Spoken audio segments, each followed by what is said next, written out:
A paz do Senhor, meus irmãos. Estamos dando início a mais uma videoaula das lições bíblicas de adultos desse terceiro trimestre 2022 da CPAD. Lições em que estamos estudando, a temática, os ataques contra a Igreja de Cristo, as sutilezas de Satanás nesses dias que antecedem a volta de Jesus Cristo. Hoje estaremos estudando a terceira lição dessa revista, que vai ser estudada, essa lição, no dia 17 de julho de 2022, nas igrejas, e tem por tema a sutileza da imoralidade sexual. O texto áureo diz assim, está lá em 1 Coríntios, capítulo 6, versículo 18. Fugir da prostituição. Todo pecado que o homem comete é fora do corpo, mas o que se prostitui peca contra o seu próprio corpo. E na verdade prática, as Escrituras condenam toda forma de prática sexual fora da esfera do casamento constituído por Deus. Então o que nós vemos aqui, como o autor ele utiliza o texto áureo em 1 Coríntios, no capítulo 6 e versículo 18, Paulo, ele fala fugir da prostituição. E aqui esse termo prostituição, a palavra utilizada no grego é porneia, e se refere à imoralidade sexual, toda prática que vai contra o casamento, aquilo que Deus determinou como natural, biblicamente falando, o casamento que Deus instituiu, ele é monogâmico, um homem e uma mulher, heterossexual, macho e fêmea, e também ele é indissolúvel. Isso estaremos vendo com maiores detalhes, na próxima aula, a respeito da sutileza do divórcio. Então, o que estiver fora disso, fora desses pilares, é imoralidade sexual. Hoje nós estaremos falando a respeito da fornicação, do adultério e da homossexualidade. Então, aqui o conselho que Paulo ele nos dá é que nós fujamos, é que nós devemos fugir da imoralidade. Nós vemos que nós não devemos fugir do inimigo, de Satanás. Lá em Tiago, no capítulo 4, versículo 7, Tiago ele nos diz: resisti ao inimigo e ele fugirá de vós. Então o inimigo é quem foge de nós quando nós resistimos com nossa armadura firmemente a ele. Mas do pecado nós devemos fugir, da imoralidade sexual. Então o que devemos também entender é que todo ser humano ele tem que aprender a lidar e evitar as práticas de imoralidade, do pecado de imoralidade sexual. Não são somente os homossexuais, Todo ser humano, os heterossexuais, eles também têm que aprender a lidar com a sua sexualidade, evitar pecados nessa natureza. Por isso que nós hoje estaremos tratando também a respeito da fornicação e do adultério. Então, para que nós possamos suportar isso, nós devemos andar em espírito. Como Paulo fala lá em Gálatas, no capítulo 5, versículo 16. Se nós andarmos em espírito, nós não iremos cumprir com as vontades da carne. E aí, andando em espírito, em nós é gerado o fruto do espírito. E esse fruto do espírito, ele faz com que o nosso caráter, a nossa vida, ela seja transformada. E aí nós teremos, por exemplo, domínio próprio, a temperança. E iremos ter domínio sobre os nossos sentimentos para que não venhamos deixar ser dominados por esses sentimentos e pecar contra Deus. Então aqui na introdução, o autor ele diz o seguinte: ele fala que a revolução sexual provocou grandes mudanças na forma como a sexualidade era vista e praticada no Ocidente. E aqui hoje nós estaremos vendo alguns exemplos, como eu falei, de imoralidade sexual, a fornicação, isso no tópico 2, de forma mais específica, o adultério e a homossexualidade, né, que foram aí trazidos através, né, na verdade ganharam força, né, através dessa revolução sexual. Então, essa revolução, ela trouxe, né, muitas mudanças aí sociocomportamentais, né, que afetaram a forma como a sociedade vê o que é correto ou não em relação à prática da sua sexualidade, né? A sociedade, ela via e praticava, né, a sociedade ocidental em especial, ela via e praticava a sua sexualidade dentro dos parâmetros, né, dos valores judaico-cristãos, ou seja, de acordo com a palavra de Deus, né, como a gente já viu num casamento, né, dentro de um casamento monogâmico, heterossexual e indissolúvel. E, na verdade, o que a gente vê é que a fornicação, que era um relacionamento pré-conjugal, o adultério, um relacionamento extraconjugal, e a homossexualidade, eles eram vistos como práticas erradas, né? Porque eram contrárias à palavra de Deus. E aí, com essa revolução, essas práticas elas vêm ganhando força, né, nas últimas décadas, e a Igreja do Senhor, ela deve estar preparada para se defender dos ataques que essa revolução ela vem causando contra os valores cristãos, né? Que, para destacar, né, dois ataques, né, que vêm de grupos extremos contra as verdades bíblicas. Um desses grupos, né, é aquele grupo de pessoas que confessam que são incrédulas, né, que não acreditam na palavra de Deus, elas não acreditam na autoridade da palavra de Deus e praticam aquilo que elas bem entendem que é certo.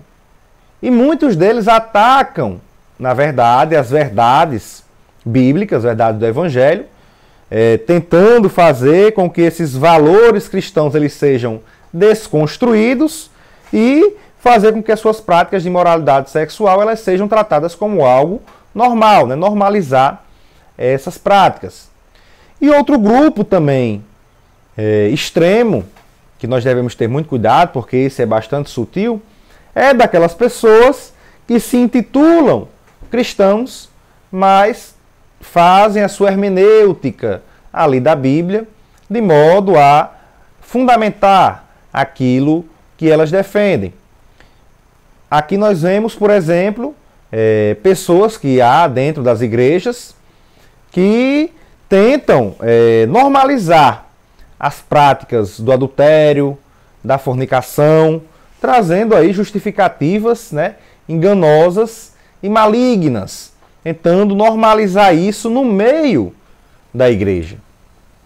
Outro grupo, outra vertente que nós vemos aqui, é aquelas pessoas da teologia inclusiva ou teologia generosa, né? Como nós vemos aí eles se intitulando. E eles interpretam a Bíblia, né, de modo a fundamentar os seus comportamentos considerados pecaminosos na hermenêutica tradicional, na interpretação tradicional da palavra de Deus.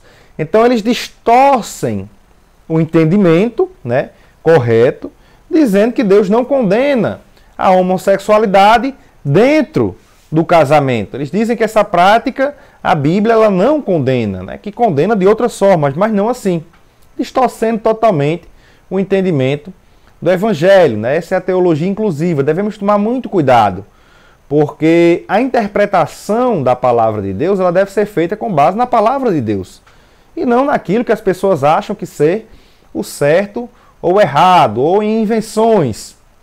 Jesus mesmo, ele valorizou a boa interpretação. Nós devemos buscar. Nós vemos aqui que em Lucas, no capítulo 10, e os versículos 25 até o 28, lá na parábola do bom samaritano, antes do Senhor Jesus falar dessa parábola, um fariseu chegou até ele, disse assim: eis que um certo homem, intérprete da lei, se levantou com o objetivo de pôr Jesus à prova. Ele perguntou: mestre, que farei para herdar a vida eterna? Então Jesus lhe perguntou: o que está escrito na lei? Como você a entende? Ou seja, como você a interpreta? A isto ele respondeu: ame o Senhor, seu Deus, de todo o teu coração, de toda a sua alma, com todas as suas forças e com todo o seu entendimento. E ame o seu próximo como você ama a si mesmo. Então Jesus lhe disse: você respondeu corretamente. Faça isto e você viverá. Ou seja, há uma interpretação correta, uma hermenêutica correta para a palavra de Deus. E é isso que nós devemos buscar, uma interpretação correta para que nós não venhamos cair nas astutas ciladas que o inimigo tem preparado. Agora, irmãos, é fato, né, isso aí nós não podemos deixar de destacar, que infelizmente muitas pessoas que estão dentro dos templos evangélicos, que se dizem cristãos, são pessoas com ódio, com ira, com rancor em seus corações e aproveitam aí, né, as oportunidades que têm para destilar esse seu ódio, né, magoar as pessoas, condenar, principalmente aquelas que estão, né, na prática do pecado, atacando, condenando. A Bíblia nos mostra que nós podemos e devemos julgar, sim, o que as pessoas fazem, né? Agora o nosso objetivo ao julgar, isso a gente viu claramente quando Jesus falou ali no Sermão do Monte, isso vimos nas lições da revista passada, que nós podemos fazer esse julgamento, não um julgamento temerário, com o objetivo de condenar alguém, mas um julgamento com o objetivo de fazer com que a pessoa ela se levante do seu estado pecaminoso, né, e seja trazida para a salvação. Como ali nós vemos em João, no capítulo 7, versículo 24, quando o Senhor Jesus ele diz o seguinte, João 7, 24, não julguem segundo a aparência, mas julguem pela reta justiça. Então você vê aqui que ele permite fazer o julgamento, mas julgamento de acordo com a reta justiça, de acordo com a palavra de Deus. Nós, ao conhecermos o que a palavra de Deus nos diz, como certo e como errado, podemos sim julgar as atitudes das pessoas. Não podemos condenar as pessoas. É isso que nós devemos separar. Porque quando estamos julgando alguém e tentando tirá-lo da vida de pecado, porque aquela pessoa que nasceu de novo, ela não vive na prática do pecado, como nós vemos em 1 João no capítulo 3, versículo 9, então o pecado afasta o homem de Deus, Isaías 59, 2. Então nós temos esse dever de julgar o comportamento para poder ali condenar esse comportamento e fazer com que a pessoa saia dessa vida pecaminosa. Só que muitas pessoas confundem isso daí e acabam julgando não a prática, mas as pessoas. E ali elas acabam ferindo, magoando e condenando as pessoas de forma que caem elas naquele versículo que o Senhor Jesus falou em Mateus 5, 22. Que se nós chamarmos o nosso irmão ali de tolo, e ali é moré, né, que diz como um incrédulo, um condenado, então se nós estivermos condenando alguém ao inferno, nós também seremos condenados. Então é isso que nós devemos ter cuidado, de ao julgarmos o comportamento de alguém como errado, não condenarmos a pessoa. Isso somente a palavra de Deus, só o próprio Deus é quem pode fazer. A nossa obrigação é anunciar a palavra de Deus correta, ortodoxo, o evangelho ortodoxo, para que as pessoas elas saiam da sua prática pecaminosa e se voltem para o Senhor Jesus Cristo. Então, aqui também outra coisa que nós devemos deixar clara é que Deus, ele não nos aceita como nós somos. Porque muitas pessoas têm o costume de dizer, não, Deus, ele me aceita como eu sou. Eu não preciso ouvir o que pastor tem a dizer, o que fulano tem a dizer, porque Deus ele me aceita da forma como eu sou, ele me entende. Isso está errado. Deus ele não te aceita como você é, porque senão aí não seria necessário o sacrifício de Cristo. Para que Jesus morreu na cruz do Calvário? Se Deus ele aceita você no seu estado pecaminoso. Isso nós vimos bem na aula passada, quando falamos a respeito da graça. A morte de Cristo foi por todos. Então Deus, ele ama a todos e recebe as pessoas como elas estão. Mas Deus não aceita que elas permaneçam da forma que elas estão. É necessário que aquele que aceita a Cristo, ele seja mudado, ele seja moldado conforme a palavra de Deus. A gente vê isso claramente quando o Senhor Jesus, ali no capítulo 11 de Mateus, os versículos 28 ao 30, ele convida: vinde a mim todos que estáis cansados e sobrecarregados. Então ele chama todos, de forma sem discriminação. Ele convida a todos para que venham até ele.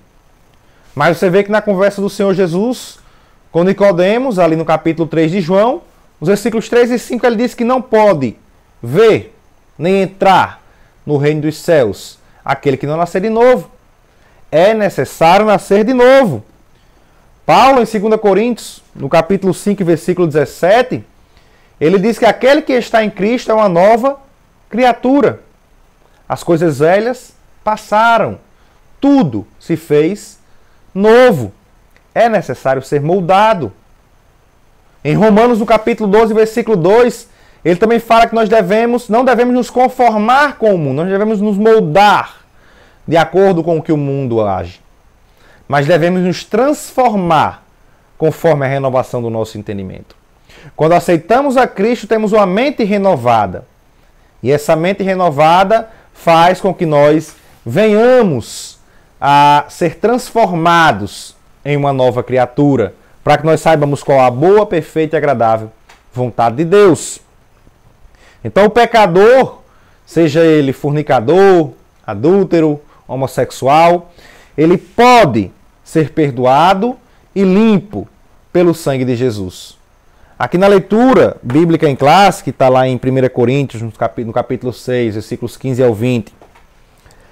Antes um pouco, em 1 Coríntios, no capítulo 6 e no versículo 11, Paulo ele diz o seguinte. 1 Coríntios, capítulo 6 e versículo 11. Alguns de vocês eram assim, isso se referindo às imoralidades, que ele havia falado. Mas vocês foram lavados, foram santificados, foram justificados no nome do Senhor Jesus Cristo e no Espírito do nosso Deus. Então nós vemos que Jesus ele perdoa o pecador. Mas aquele que teve um encontro com Jesus, ele não pode viver na prática do pecado. 1 João, na primeira epístola de João, no capítulo 3 e no versículo 9, ele diz assim: todo aquele que é nascido de Deus não vive na prática de pecado, porque nele permanece a semente divina. Esse não pode viver pecando, porque é nascido de Deus. Então aquele que aceitou a Cristo, aquele que nasceu de novo, ele não vive na prática do pecado. Lá em Provérbios 28 e 13, Salomão ele diz que aquele que encobre as suas transgressões jamais prosperará, mas aquele que as confessa e deixa alcançará a misericórdia. Então é necessário deixar o pecado para alcançar a misericórdia da parte de Deus. É basicamente isso que nós estaremos vendo aqui na lição de hoje. Isso aqui foi uma boa introdução a respeito do assunto. Aqui no tópico 1, o autor vai tratar a respeito da revolução sexual, mostrar como está a situação em que nós estamos vivendo, o mundo em que estamos vivendo, as sutilezas que o inimigo tem utilizado para atacar a igreja. Então aqui no ponto 1 ele trata do novo paradigma para a sexualidade. E ele fala aqui que o paradigma judaico-cristão moldou a cultura ocidental durante séculos. Os valores morais extraídos da Bíblia, a sexualidade humana, era vista como algo sagrado e que, portanto, deveria ser exercida dentro dos parâmetros estabelecidos por esse modelo. E havia ali uma visão, então, conservadora, né? E esse modelo e essa visão conservadora de como a sexualidade ela deve ser expressada, eles eram baseados, então, aí nos valores bíblicos, né? Nos valores judaico-cristãos, né? E isso ocorreu durante muitos séculos, até, aí como a gente vai ver no próximo ponto, a década de 1960, que foi onde houve ali um grande boom, né? A chamada Revolução Sexual.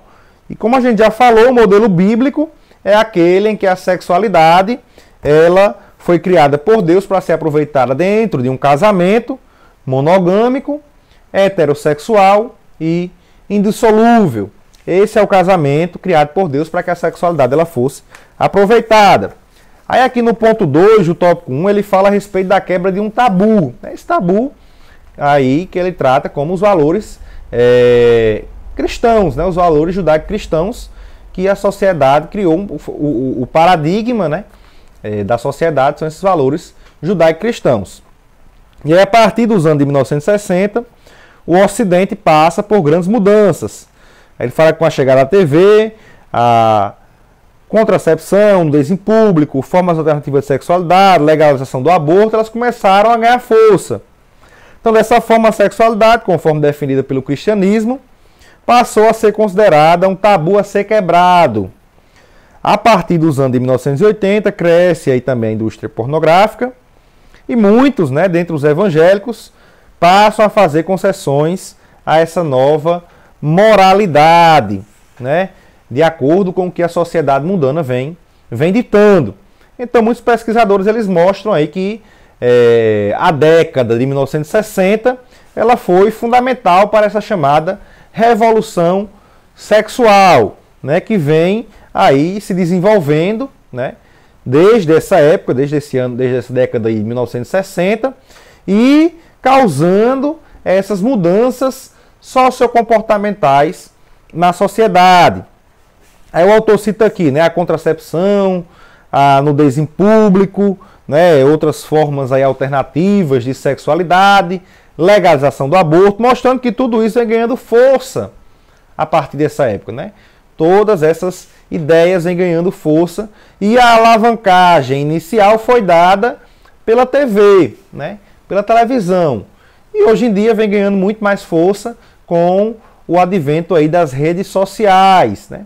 Essas práticas elas têm ganhado cada vez mais força, né? E outro ponto citado aqui pelo autor é o crescimento da indústria pornográfica, né? A partir da década de 1980, mostrando aí que isso tornou cada vez mais aceitável a relação fora daquilo que foi idealizado por Deus, né? Então, esses efeitos, eles são vistos aí de forma vasta na cultura secular, até porque em 1 João capítulo 5, versículo 19, João já nos alerta que o mundo jaz no maligno. Então, isso era de se esperar, né? Que as pessoas elas aderissem a práticas imorais relativas à sexualidade. Mas o pior é que isso tem causado também um grande impacto negativo, né? E drástico na igreja do Senhor. Então, muitas pessoas têm aderido, né, a esses pensamentos como se fossem coisas corretas, coisas baseadas pela palavra de Deus até. Infelizmente, como a gente já falou aqui na introdução.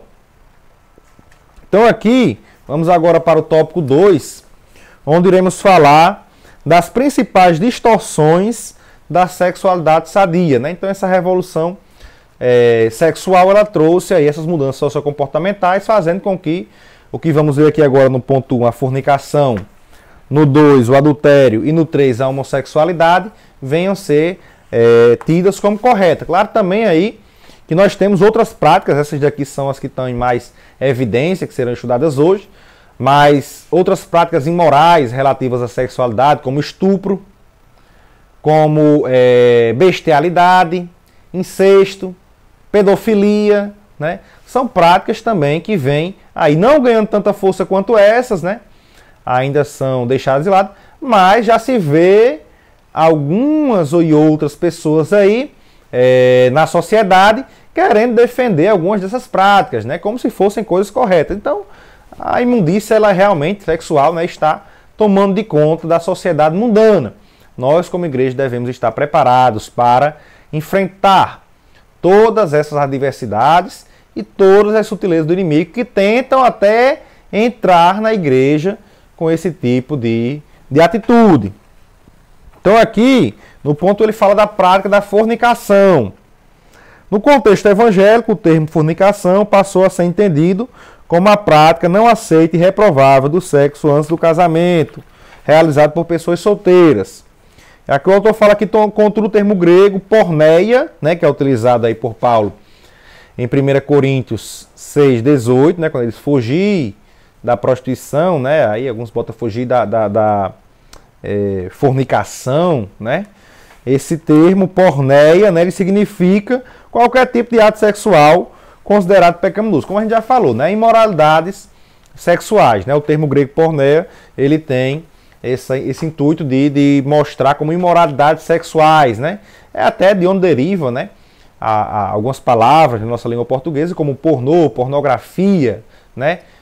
A imoralidade sexual através de imagens, né? Então, em relação aqui aos jovens solteiros, né, como a fornicação é entendida no nosso meio, né, o que era uma prática pecaminosa no passado, né, uma prática que era combatida pela igreja, passou aí a ser aceito por muitas pessoas, né? Muitas pessoas têm aceitado essa prática, tolerado e até mesmo permitido que isso aconteça. Na sociedade mundana isso já está algo normal, né? Antigamente não, antigamente mesmo a pessoa não sendo aí evangélico, ela esse negócio de que o homem ele fosse mexer com a menina solteira, né? Um casal de jovens praticando sexo, isso era algo mal visto pela sociedade, mas hoje em dia é algo normal, é algo que de comum, né? É algo comum, não é normal, não é algo certo, né? Mas se tornou algo comum na sociedade. Para eles é algo normal, é como se fosse certo, não fosse errado, mas continua sendo algo errado. Hoje em dia na sociedade, se um jovem ele se mantém virgem até o casamento, ele é tido como alguém cafona, né? Ah, mas por que você é virgem, né? O que é que está perdendo, né? Então, não sabem eles, né, o que esse jovem ele está ganhando com Deus fazendo isso. Então, aí a gente vê também que com o advento, né, das redes sociais, essa prática, né, da fornicação, do relacionamento sexual entre outras pessoas, elas têm ganhado força, né? Muitas pessoas, elas mandam aí fotos íntimas, né, do seu corpo, né, que chamam de nudes, né, aí umas para as outras, né, e o que fica inicialmente ali no ambiente virtual, depois é levado para o lado físico, né, onde ocorre a fornicação, o sexo entre pessoas que não são comprometidas, pessoas que não são casadas, né, um sexo fora do casamento, pré-conjugal. E aqui o autor da revista, ele traz no seu livro, né, tem um livro que acompanha também a revista, ele traz aqui mostrando o exemplo de José no Egito, e ele traz 5 pontos mostrando como é que o jovem deve tratar a sua sexualidade, usando ali o exemplo de José. O primeiro ponto, aqui os textos vai estar dentro de Gênesis capítulo 39, e Gênesis no 39, versículo 1, nós vemos que José ele foi levado, vendido pelos seus irmãos e levado ali para o Egito, né? Então José, ele viveu em meio a uma cultura pagã, mas ele não se paganizou. E o que a gente vê, na verdade, é que a cultura pagã, ela tem exercido uma grande influência sobre o povo de Deus, né? Isso desde o Antigo Testamento, com o povo de Israel, onde em alguns momentos estavam servindo a Deus e a outros deuses. E isso é um grande problema para o povo, porque você não pode servir a 2 senhores. Ou você serve a Deus, ou você serve a outros. Se você está servindo a outros, então você não está servindo a Deus. que Pedro diz em 1 Pedro 1:14, ele diz assim: como filhos obedientes, não vivam conforme as paixões que vocês tinham anteriormente, quando ainda estavam na ignorância. Então ele disse que nós não devemos viver conforme as paixões que nós tínhamos anteriormente. Esse conforme aqui, de acordo, né? Ele, no grego, né, sischematizomenoi, e dá a ideia de tomar forma, né, ser moldado por aquilo. E muitas pessoas, elas são moldadas pela cultura pagã, pela cultura mundana. E Pedro nos dá esse conselho de que nós não venhamos viver conforme as paixões que tínhamos anteriormente, a forma como vivíamos anteriormente.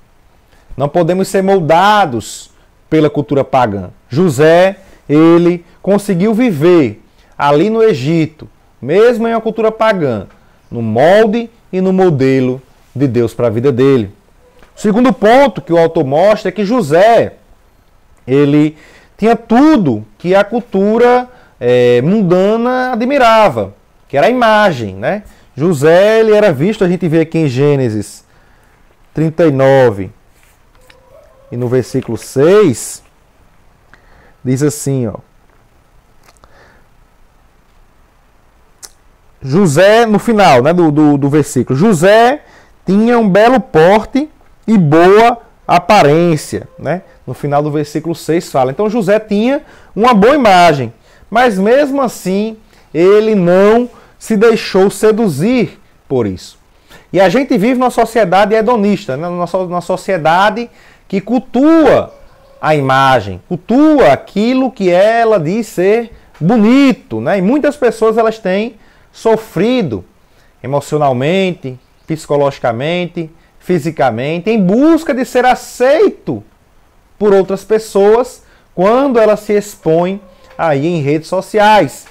Isso tem feito com que essas pessoas elas venham sofrer bastante em busca de ser aí tido como bonito, de acordo com o que a sociedade coloca como molde. Nós devemos buscar a aceitação em Cristo.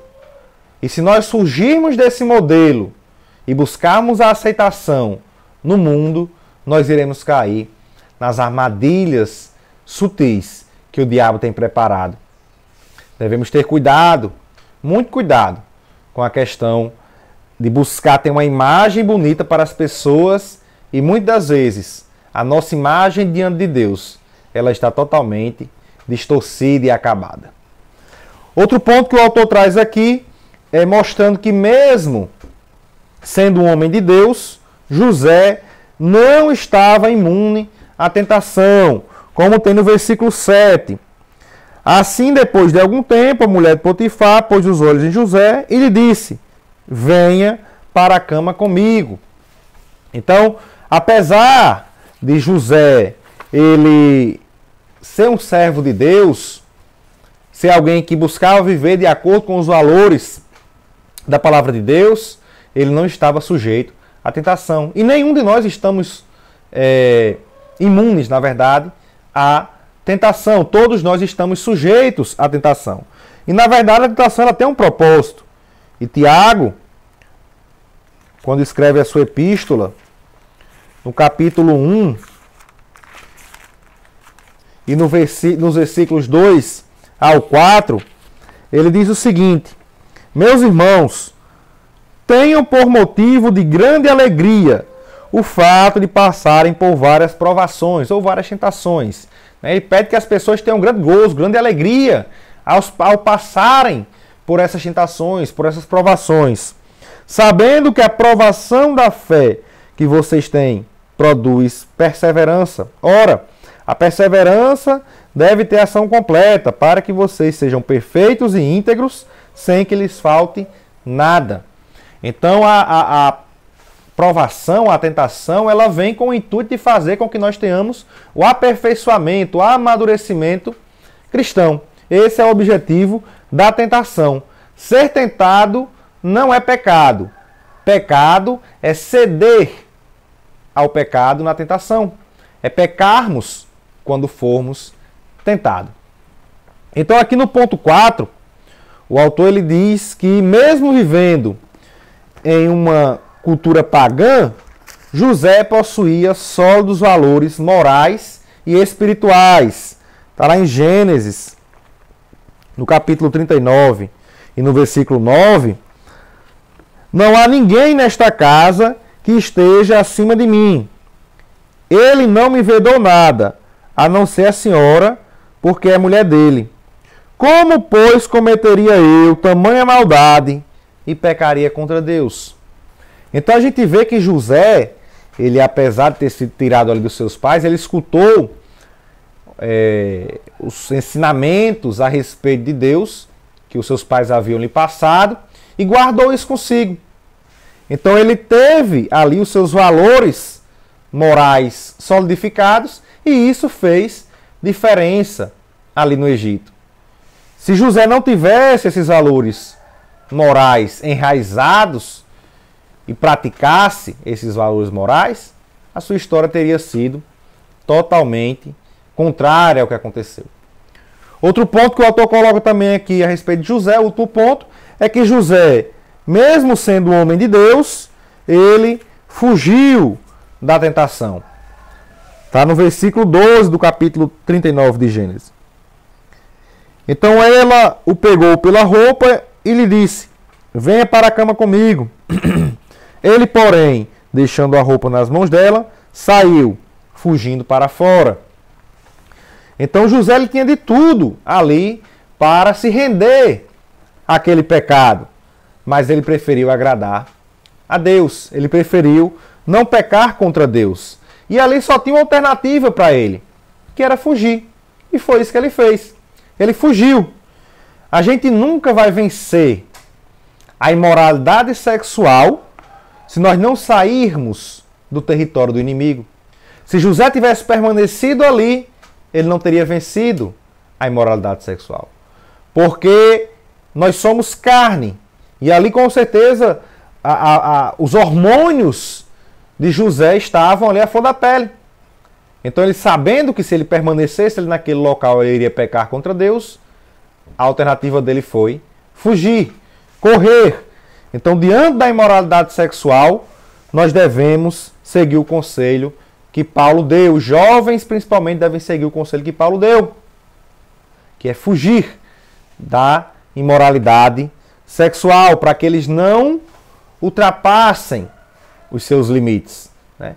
Todo jovem ele deve conhecer os seus limites, se conhecer. E sabendo que se permitir que a carne tome lugar, ele irá pecar, em nenhum momento ele deve dar lugar à carne. Então aqui o tópico 2. E no ponto 2 vamos tratar agora a respeito do adultério. Né? O ponto 1 foi a fornicação. O ponto 2, adultério. Adultério não é crime, mas é pecado. Hoje não é considerado mais um crime. Contudo, à luz da Bíblia, não deixou de ser um pecado. A Bíblia Sagrada reprova veementemente a prática do adultério. Isso a gente estudou no trimestre passado, na lição 5, né? Para os irmãos que não viram, né? Tem uma playlist aqui no canal, né? A playlist do trimestre passado, do segundo trimestre desse ano 2022. Na lição 5 nós tratamos a respeito do adultério e do divórcio. Né? O divórcio vai ser visto na próxima aula. Então ali nós vimos, né, a interpretação plena do 7º mandamento do Decálogo. Né? Não adulterarás. A interpretação feita ali pelo Senhor Jesus no Sermão do Monte. Mateus capítulo 5, nos versículos 27 e 28, o Senhor Jesus diz assim: vocês ouviram o que foi dito, não cometa adultério. Eu, porém, lhes digo, todo que olhar para uma mulher com intenção impura, já cometeu adultério com ela em seu coração. Então veja que o Senhor Jesus aqui ele ensina que não é somente o ato físico consumado que é considerado adultério. Jesus ele vai no cerne do problema, no centro da questão, que está no pensamento do homem. Até porque ele mostra que um coração voltado para o mal, ele vai realizar práticas malignas. Por isso nós devemos ter cuidado em guardar as portas de entrada para o nosso homem interior, para o nosso coração, nosso pensamento, que são os olhos e os nossos ouvidos, aquilo que nós vemos e aquilo que nós ouvimos. Temos que ter muito cuidado com o que ouvimos e com o que nós vemos, porque isso pode nos levar a pecar contra Deus. Então, o que nós vemos, na verdade, é que com as redes sociais há aí um terreno muito fértil para o adultério, para a traição. As pessoas elas têm essa facilidade de se comunicar, de trocar mensagem umas com as outras, e aí ficam nessas tentações. Uma manda mensagem, outra manda uma foto, e aí acaba levando ali a prática do adultério. Então, para podermos fugir disso, devemos observar a palavra de Deus. Devemos observar os ensinamentos que a palavra de Deus ela nos traz. Porque o adultério ele tem graves consequências. Feridas emocionais, rancores, ressentimentos e até mesmo, que vamos estudar até na próxima aula, o divórcio. Então, é como um espelho que é quebrado.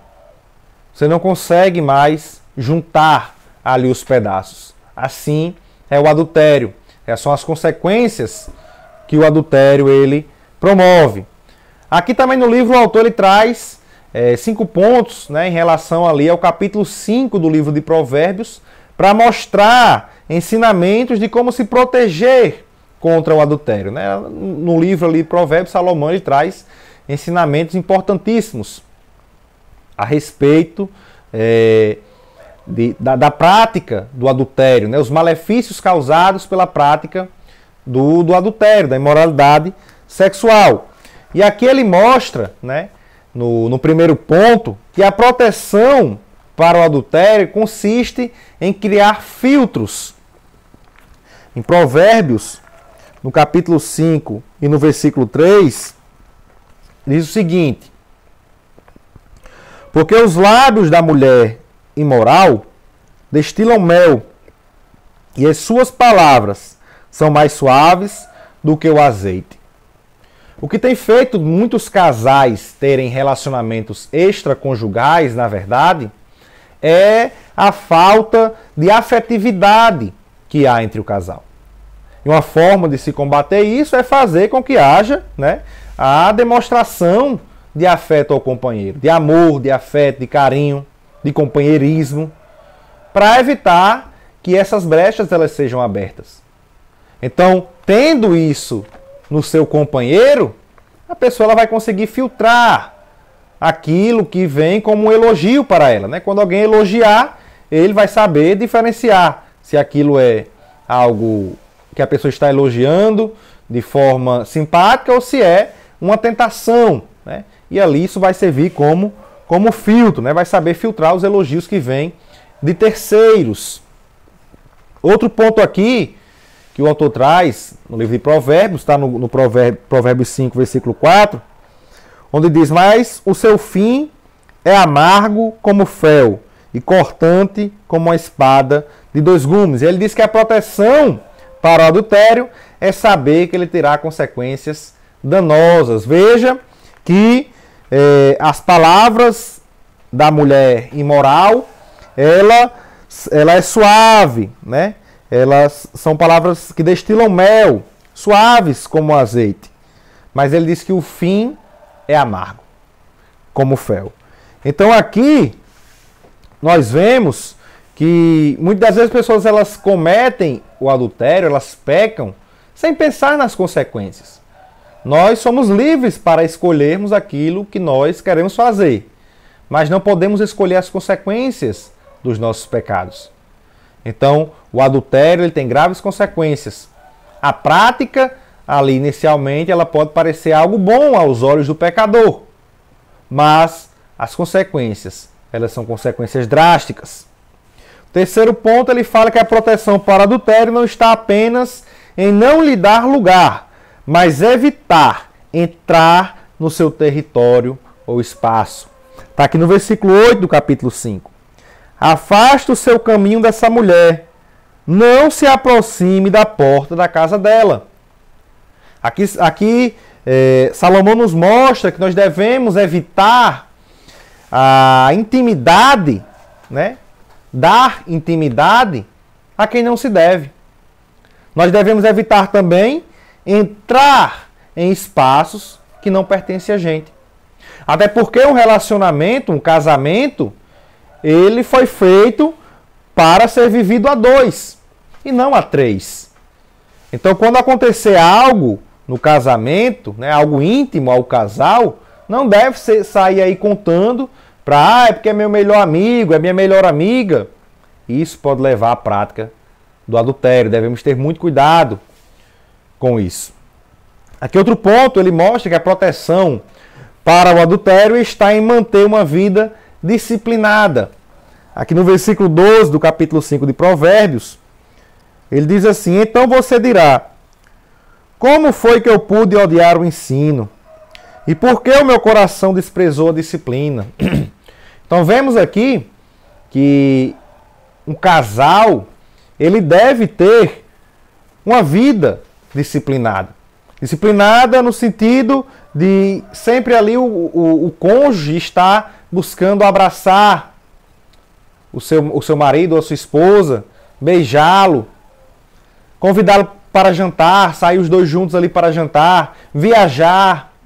São práticas, né, rituais que devem fazer parte da vida do casal, para que aquilo não se torne algo monótono e ele queira buscar em outros lugares esse tipo de coisa.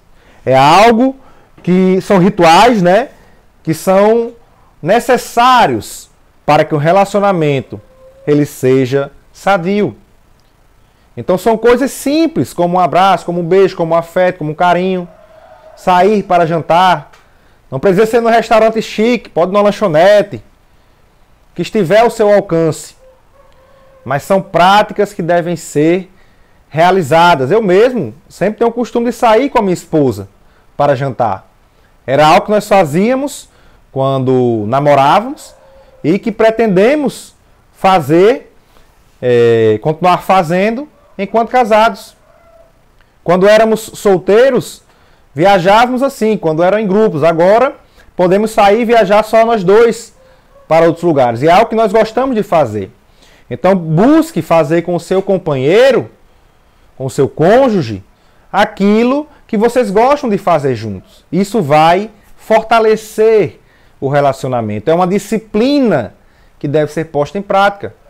Porque no momento em que você esquecer de colocar aquilo que você sabe, o ensinamento, em prática, isso pode desmoronar no seu casamento. O outro ponto aqui que o autor traz em relação à proteção contra o adultério é que uma proteção para o adultério está em não alimentar fantasias que seriam satisfeitas somente na esfera do casamento.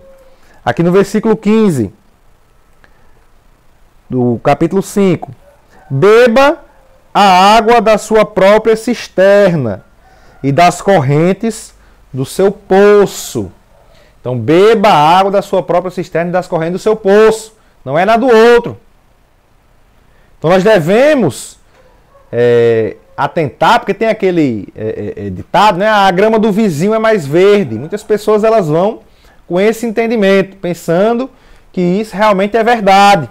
E aí acaba fracassando no seu casamento. Não cuida daquilo que é seu.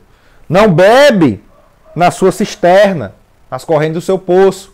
Quer beber na do outro e acaba perdendo ali o seu cônjuge. O centro de gravidade do casamento ele deve estar no casal. Quando ele sai para fora, ali fica desbalanceado. E ali o casamento acaba desmoronando. Deve haver uma afeição do marido para com a sua esposa, da esposa para com o seu marido. E eles devem amar um ao outro, aproveitar um ao outro e nunca virar os olhos para o outro lado. Sempre um olhando para o outro, centro de gravidade estando no meio do casal, para que ali possa haver um verdadeiro equilíbrio. E assim evitarão que ocorra o adultério. Agora vamos para o ponto 3, falar a respeito da homossexualidade.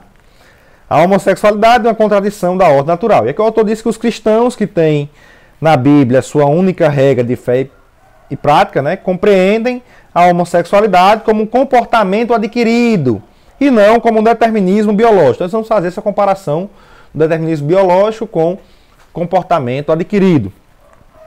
Assim, os cristãos conservadores que amam a palavra de Deus e o corpo de Cristo entendem que a reprovação da prática homossexual se dá por conta de esta ser contrária à ordem natural da criação, aquilo que Deus tem como ideal. Nós já falamos, o sexo dentro do casamento, heterossexual, monogâmico, conforme registrada na Bíblia e não fruto de preconceito, né?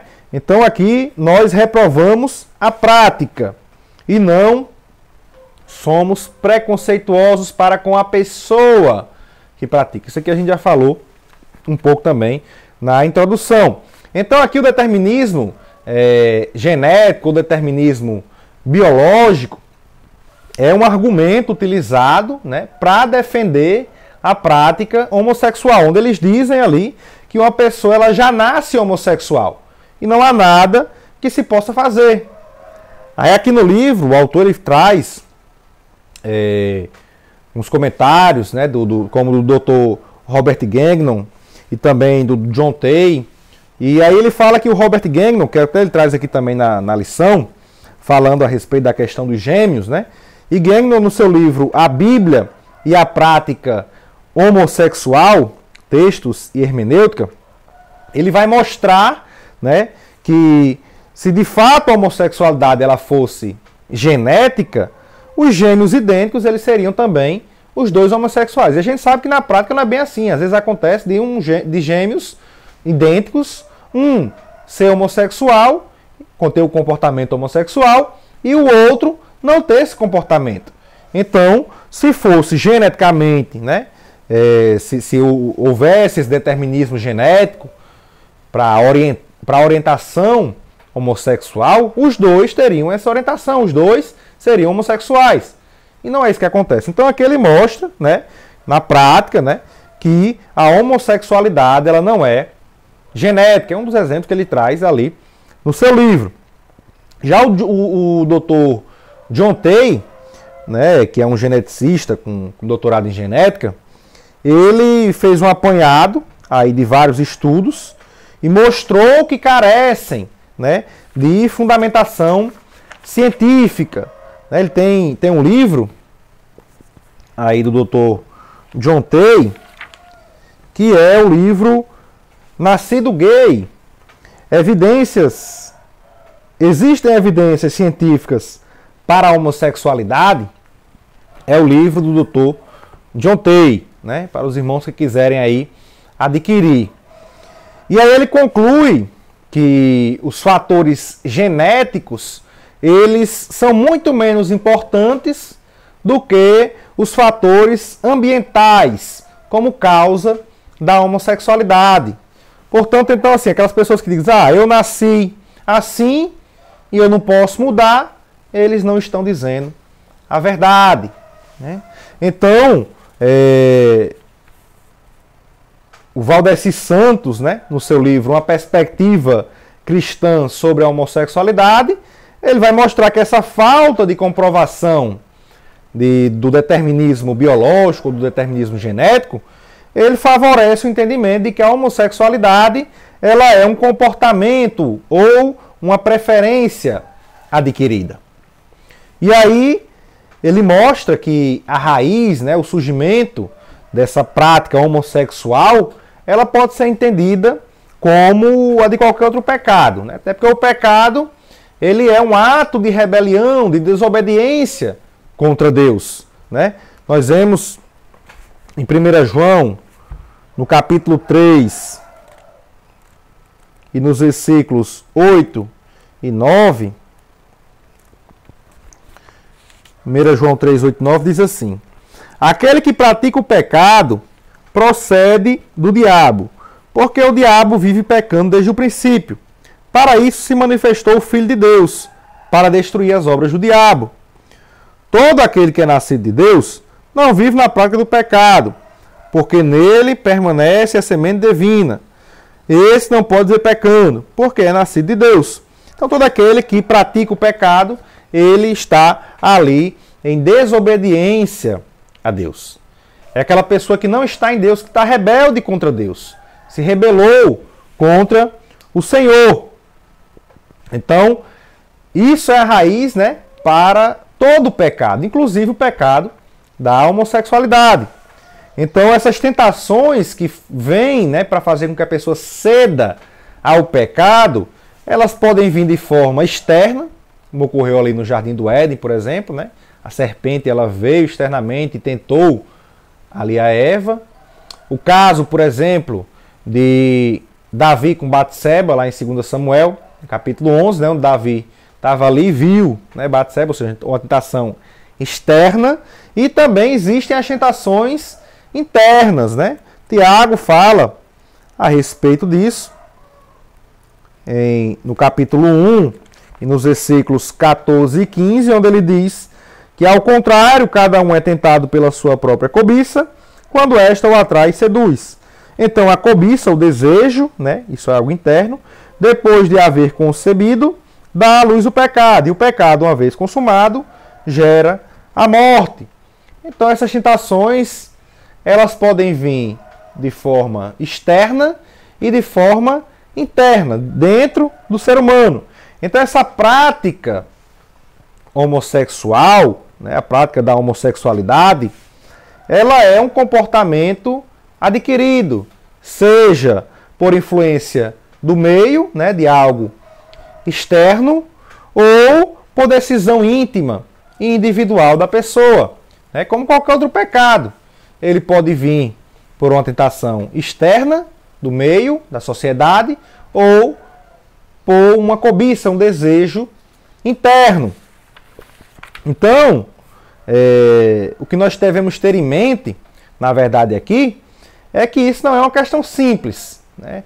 Deus, ele perdoa e ele pode mudar o ser humano. Mas o que nós vemos também é que esses comportamentos adquiridos, né, essa preferência adquirida, isso às vezes está muito enraizado no ser humano. Isso em relação a qualquer pecado, né? Às vezes uma pessoa ela tem um vício em beber, um comportamento ali em relação a beber. E ela aceita a Cristo, mas dá poucas semanas ela volta à bebida. E outros pecados que existem por aí. Assim também é com a homossexualidade, com o comportamento, com a prática homossexual. E o que a gente vê aí, muitas vezes, é que pessoas, né, a mídia ela noticia isso às vezes, pessoas aceitam a Cristo, deixam o seu pecado e depois de um tempo voltam à prática pecaminosa. Isso ocorre com esses pecados, né, que são hábitos, né, comportamentos adquiridos. Às vezes estão muito enraizados. Então devemos ter muito cuidado com isso. Quando alguém se entrega a Cristo e tem, às vezes, uma prática sexual que está enraizada, como o homossexualismo, nós devemos ter um cuidado especial. Não é algo simples, para que aquela pessoa ela permaneça na palavra de Deus. Então aqui, no tópico 3, para finalizar, o autor ele fala que o padrão bíblico para uma sexualidade sadia. E aqui no ponto 1 ele fala que o sexo atende uma necessidade da criação, e no 2 o sexo como complementação e satisfação. Aqui eu vou utilizar o Salmo 128 e o versículo 3 para a gente explicar, né, o que o autor ele se propõe com esses dois pontos. O Salmo 128 e o versículo 3. Aqui o autor ele diz o seguinte no ponto 1. Uma das principais razões da prática sexual está associada à procriação. Sem a procriação, não haveria a perpetuação da espécie humana. Aqui no Salmo 128, e o versículo 3, na parte B, vou ler todo, né? E vou dizer o que eu vou utilizar. Ele diz assim, no versículo 3 do Salmo 128. Sua esposa no interior da sua casa será como a videira frutífera. Seus filhos serão como rebentos da oliveira, ao redor da sua mesa. Então a gente vê aqui quando ele fala que seus filhos serão como rebentos da oliveira, ao redor da sua mesa. Os filhos, que vem a partir da procriação, um homem e uma mulher, eles têm um relacionamento, ali no ato sexual ocorre a fecundação e ali são gerados filhos. A procriação, que o autor ele fala, né, que sem essa procriação não haveria a perpetuação da espécie humana. Né?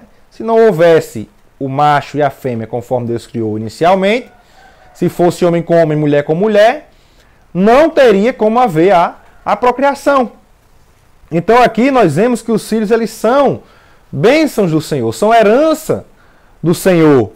E ali, através deles, haverá uma perpetuidade da família, né, do nome da pessoa, né, uma continuação da linhagem da pessoa. Aqui ele fala e compara como rebentos da oliveira, né, que produz o azeite. E o azeite ali era um produto importante. Isso indicava ali que os filhos era como se fosse uma riqueza, algo muito importante, valioso. É assim que o autor aqui, no Salmo 128, versículo 3, compara os filhos. Aí aqui no ponto 2, o autor fala que o sexo como complementação e satisfação. Ele diz que além da procriação, o sexo deve atender à necessidade de complementação e satisfação. A maneira que o Criador deixou para guardar o casal contra suas mais diferentes formas de impureza, como a fornicação, adultério e a homossexualidade, foi o sexo praticado dentro da esfera do casamento monogâmico e heterossexual. Aqui, na parte A, né, do versículo 3 do Salmo 128, ele diz, sua esposa, no interior de sua casa, será como a videira frutífera. Então ele diz, sua esposa. Aqui ele mostra, né, o casamento conforme Deus instituiu. Ou seja, um homem e uma mulher, heterossexual e monogâmico. No interior da sua casa. Aqui ele está mostrando a privacidade, a intimidade que há no casamento. Como falamos, até para evitar o adultério, para evitar que ocorra a prática do adultério, da impureza sexual. E também ele diz, será como a videira frutífera. Então o casamento ele foi feito por Deus realmente para que as pessoas aproveitassem o casamento. Para que as pessoas aproveitem, para que as pessoas tenham uma satisfação mútua entre o marido e a esposa. Em Provérbios, onde a gente viu Provérbios no capítulo 5, os versículos 18 e 19, diz assim, seja bendito o seu manancial e alegre-se com a mulher da sua mocidade. De que forma? Ele diz, corça amorosa e gazela graciosa, que os seios dela saciem você em todo o tempo. Embriague-se sempre com as suas carícias. Então, o casamento, o sexo dentro do casamento, ele foi feito para que fosse aproveitado pelo casal, para trazer felicidade ao casal. Esse foi um presente de Deus para a humanidade, para ser aproveitado dentro do casamento, para que não ocorra a fornicação, não ocorra o adultério e não ocorra a homossexualidade e nenhuma outra prática imoral em respeito à sexualidade, conforme Deus a criou. Então aqui, no ponto 3, ele fala do pastoreio cristão e a prática homossexual. Ele diz que mesmo reprovando o comportamento homossexual, a igreja não deve rejeitar o homossexual, como não deve rejeitar as demais pessoas que agem de forma contrária aos valores cristãos. Todavia, deve ensinar, ordenar o abandono e a abstinência da prática por parte daqueles que se converteram à fé cristã, como qualquer outro pecado, né? Não somos, como eu falei, nós somos chamados por Deus como nós estamos, mas não podemos permanecer como nós estamos. Devemos abandonar a prática do pecado. A igreja crê e defende que qualquer forma de expressão sexual fora do casamento ou praticada por pessoas do mesmo sexo é mostrada nas Escrituras como pecaminosa. Que ele diz que o Evangelho é poderoso para transformar todo o que crê em Jesus como Salvador, e isso inclui os homossexuais. E aqui nós vemos, o autor traz também algo a respeito do livro do Valdeci Santos, né? No livro Uma Perspectiva Cristã sobre a Homossexualidade. Ele mostra que ele destaca 5 pontos, 5 componentes a serem observados no desafio da igreja na sua forma de lidar com a homossexualidade. O primeiro ponto, ele mostra que a igreja ela não deve desprezar a pessoa do homossexual, né? Apesar da homossexualidade ela ser pecado, mas o ser humano, a pessoa homossexual, ela é amada por Deus. Quando lá em João capítulo 3, versículo 16 diz: Deus amou o mundo de tal maneira, Deus amou a todos. Amou a toda a criatura. A morte de Cristo também foi por eles, para que os pecados deles fossem perdoados e eles pudessem ter um encontro com Deus. Da mesma forma que ele é amado por Deus como qualquer outro ser humano, a igreja também deve amá-lo. Tem um dever de amá-lo. Porém, amar não significa concordar. Nós amamos as pessoas, mas não concordamos com a prática pecaminosa das pessoas. E é isso que nós combatemos. Nós vemos que Deus, na verdade, ele amou o mundo, mas ele não concorda com as práticas pecaminosas do mundo. Está lá em Tiago, no capítulo 4 e no versículo 4. Tiago 4:4 diz assim: gente infiel, vocês não sabem que a amizade do mundo é inimizade contra Deus? Pois aquele que quiser ser amigo do mundo se torna inimigo de Deus. Então Deus nos ama, mas aquele que é amigo do mundo, que pratica pecado, que pratica iniquidade, pecado contra Deus, ele se torna inimigo de Deus. É isso que nós devemos tomar cuidado. Outro ponto aqui, destacado nessa forma de lidar com a homossexualidade, é que a igreja ela deve se prevenir. Ela deve saber tratar, saber lidar, né? Não desprezar a pessoa homossexual, mas ela tem que se prevenir contra a homossexualidade. De que forma? E aqui ele cita alguns pontos, né? Desenvolvendo ministérios com a família, na igreja, mostrando a importância da família, como a gente vê em 1 Timóteo, capítulo 5, e no versículo 8, Paulo diz a Timóteo o seguinte: se alguém não tem cuidado dos seus, ou seja, da sua família, e especialmente dos da própria casa, esse negou a fé e é pior do que o descrente. Então é necessário ter cuidado da família, cuidado com a sua família. Outro ponto aqui que ele coloca é conscientizando dos riscos da prática homossexual.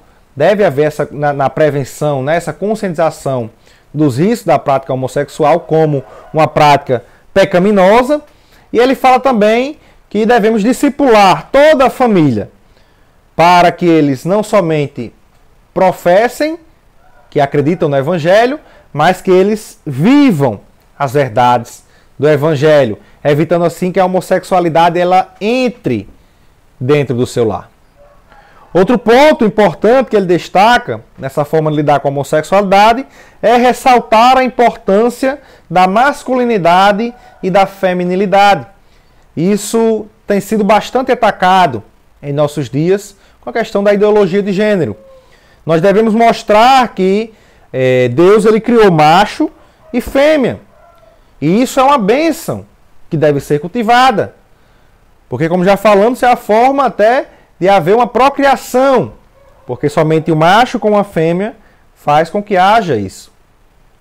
Devemos também combater aqueles extremos, o machismo e o feminismo. Mostrar o quanto eles podem ser prejudiciais dentro da igreja.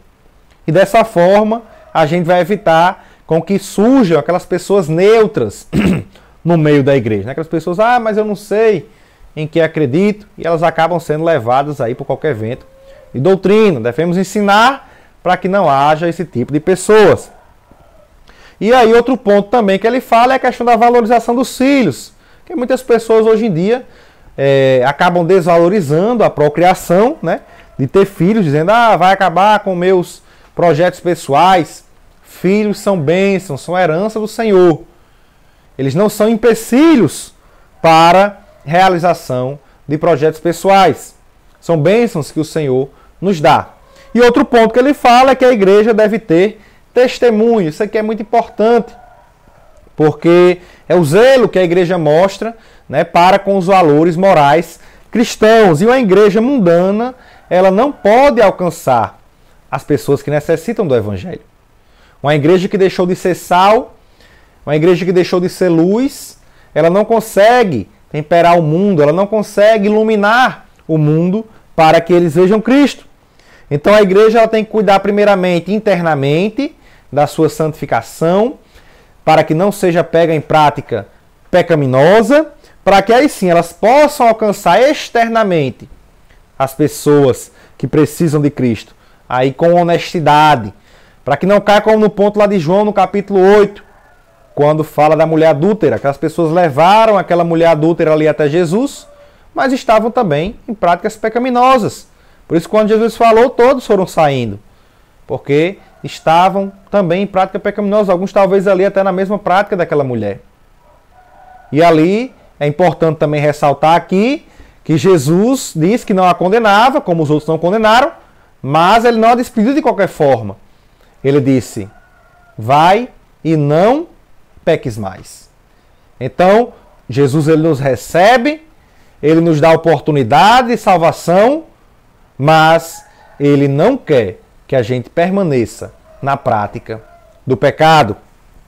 Então, aqui para concluir a lição de hoje, o autor ele diz assim, qualquer prática sexual fora do modelo bíblico traz consequências morais e espirituais, seja fornicação, seja adultério, seja a homossexualidade. Deus quer que vivamos o sexo no padrão por ele estabelecido, o que de fato vai nos fazer realizados e planificados. Então, na próxima aula estaremos estudando a respeito da sutileza da normalização do divórcio, mais uma coisa relacionada à família, né? Essas lições têm sido maravilhosas. E acredito que se você ficou até aqui, você gostou dessa aula, eu peço que você deixe aí o seu joinha, compartilhe também esse vídeo, né, com os seus amigos, com os seus familiares, com os irmãos da igreja, para que também sejam edificados com a palavra de Deus. E não se esqueça, nesse domingo, participe da Escola Bíblica Dominical. Que Deus abençoe a todos, em nome de Jesus.